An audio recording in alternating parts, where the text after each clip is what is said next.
Jim and Carole Young, the two of you have been talking about TED for years. I've gotten the link from you, the excitement from you. Here you both are, thoroughly enjoying this. But I'd like to ask a question before we talk about TED, and I know that Dennis has some questions as well. And that is that, the theme of this is what can change everything?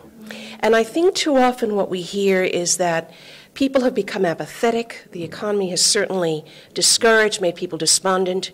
The one individual who's sitting at home in front of their computer, well, if they're watching TED on the computer, they're not despondent, okay. But that one individual who's sitting at home who says, what the heck? What's the point? There's nothing I can do. What can they do to change the world? This is your question. All right.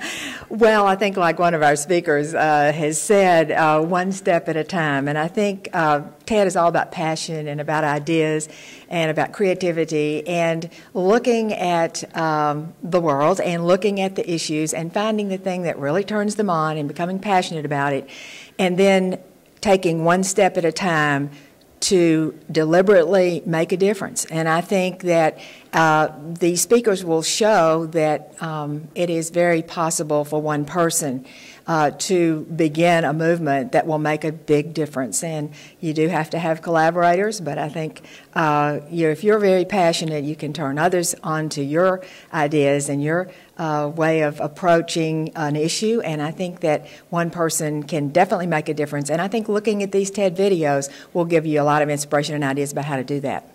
And in fact, we have heard from a couple of speakers today, and I can think of a couple more we'll hear from this afternoon, that individually are making a difference. We've talked to people at the session yesterday afternoon with the kids who individually are making a difference. And I happen to be standing beside a woman who individually has made a difference. She had a terrible criminal experience. She wasn't the criminal, but she was a victim experience, and she turned it into something very, very positive and has made a huge difference in this state and in this country. Thank you. Thank you. Tell us about that, Ms. Carole. Well, unfortunately, I was the victim of a crime in a mall shopping center where I was attacked by a man and kidnapped.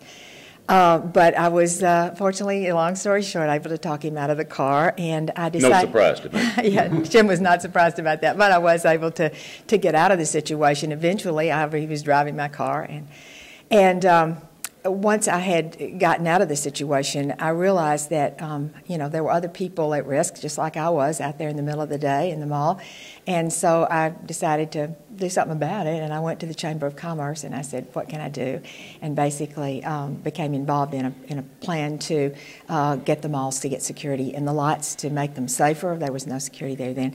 And that started a whole career in law enforcement almost, or, crime prevention. It was actually an avocation, but I went on to do a lot of other things in that, including serving on the State Board of Criminal Justice and overseeing our prisons. Ultimately, as vice chairman of the board. In fact, she may be the only person you've interviewed that has a prison named after her.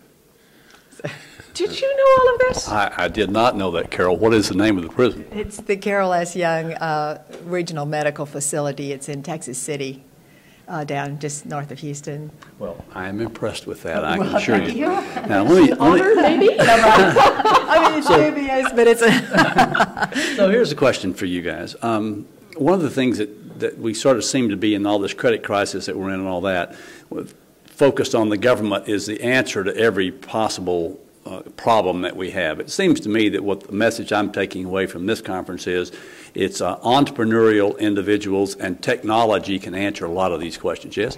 I believe individuals can, and yes, technology can as well.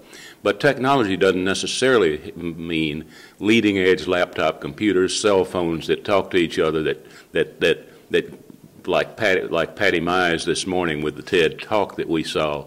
Doesn't necessarily mean that. Technology may be a Big Chief tablet and a No. 2 pencil, because if you think back, that was leading-edge technology not too many years ago. So I happen to believe that really it's more people. It's individuals, as Carole said, that can see something that needs to be done, are passionate about creating a solution, and are persistent to the point of being anal. And I think that can happen. And we you know, you can see so many examples around the world of people like that. And, I think individuals create the technology. I mean, they have the great ideas and the creativity to do that, but then it takes other individuals to take that technology and be creative in its use to solve the big issues that we have. And I think... Exactly. So, as an example, Dave Gallo, the oceanographer speaker this morning, as an individual, he's done a lot of stuff, but perhaps the most important thing he's done is make young and old people of all ages, people of all colors, sizes, and shapes, aware of the issue. And I'll bet you there was a kid yesterday, or 10, or 25, that heard Gallo's presentation, that got so excited that they said, I am going to be an oceanographer. And that may be the kid, or the three of them collaborating, may be the kids that solve the problem of the oceans. And so I think what we come away from in conferences like TED and like today is that it's a combination of the passion I hear from both of you and the speakers at this conference. And I'm not going to say it's anal, even though that's a big part of it, Jim. Yeah. I think it's also a dedicated purpose, yes. Almost a single-mindedness, yes. Where they go, that's the outcome, that's what I want to get to. A laser-like focus. There we go. Exactly. Yeah, that's a better way of... Oh, anal's okay, too. Well, that's all right. Thank you. That's right. Thank you. Thank you so Thank much. you. And again, congratulations. All right. Thanks for all what that you all are do. doing, and keep up the great work. Absolutely. Well, congratulations to the two of you for bringing this here, because this is quite an event.